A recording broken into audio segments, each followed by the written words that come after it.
Hello guys, welcome back to Sholove Celebrity News and Updates, where we bring you the right update and all of what you will like to know. If you are new here, or if at all you are just passing by for the first time, please take some minutes of your time to subscribe, like, comment and hit the notification button so that you will not miss any of my uploads. Paula Badosa was very excited by the prospect of reaching the semi-finals of the 4th Grand Slams in her career, but her dream was shattered by an American Emma Navarro, who beat the Spaniard by 6-2, 7-5, and won the US Open quarter-finals. It was a disappointing elimination, but one that leaves hope for the future of the Spaniard. In fact, despite regaining good feeling and consistent results after years of injury, Badosa stated in a press conference that she was disappointed with her performance against her American opponent. How much did mental problems affect this negative result? I'm very disappointed with my level today. I think Emma played very well and handled the situation very well. I was a real disaster. It's the first time it's happened to me in my career, losing a set when I was leading 5-1. I don't think it's ever happened to me before. There's always a first time for everything, and unfortunately today it happened to me. I don't know, I still have to think about what happened. I started making mistakes and I lost, I don't know, almost 20 points in a row. It's very strange because I'm a very consistent player, so I didn't expect it. Coming from where I come from, I have to be happy. I'm 15th in the world, which I didn't expect maybe a few months ago. So I'm very proud of myself. What makes me who I am today is the Grand Slam. The dream is always to get to the final rounds. With today's performance, I know that, if it hadn't been a slam, I would have done well. That's why I'm like this today, because I didn't know how to handle the situation well. Now I have to wait 4 months for the next Grand Slam. It sucks, she said. The Spaniard then praised her opponent, explaining that something in her head had kept her tweaked throughout the match.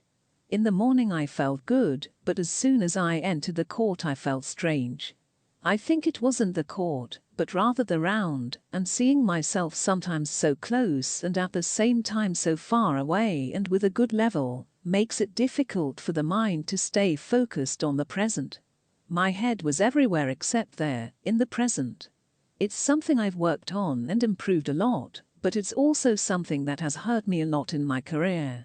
Sometimes I want something so much and think so much about the future that I don't focus on the moment.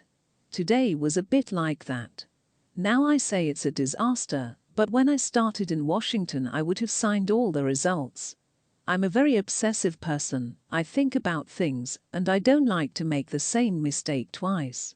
This is also what brought me to where I am today, but maybe this also makes me think too much. I will try, especially with my team, to help myself with this obsession, said Badosa. A few days ago, Paula Badosa, in a press conference following her victory over Gabriela Rosa, spoke at length about her compatriot Carlos Alcaraz, who was knocked out by Dutchman Botic van der Zandschulp, to everyone's surprise. The Spanish tennis player spoke in defense of her young compatriot, who was unfairly criticized by many media outlets and fans after his dramatic loss in the second round of the US Open. When I woke up I read nothing but negative comments about Carlos Alcaraz because he lost in the second round of the US Open. Instead, we should applaud him every day, Carlos. I said to myself, but he won the last 2 slams, he won a silver medal at the Paris Olympics, and he was already number 1 in the world. These criticisms surprise me so much. Everyone is human, everyone can lose in any round. Reading this makes me feel bad, but I know that it is part of our job, and that's how it is. I didn't want to read too many things, because I know what happens when Alcaraz loses and it's not pleasant, but I can imagine it. I didn't watch the match because I fell asleep, but then I saw his statements. They say a lot about him. You can see that he is a very humble person, very self-critical, and that's why he is so strong.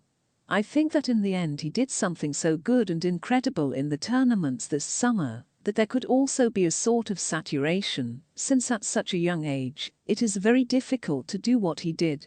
It's a bit of a mix of everything. I don't know if you put pressure on yourself. Sometimes a person sets expectations and then always wants more. She analyzed the US Open.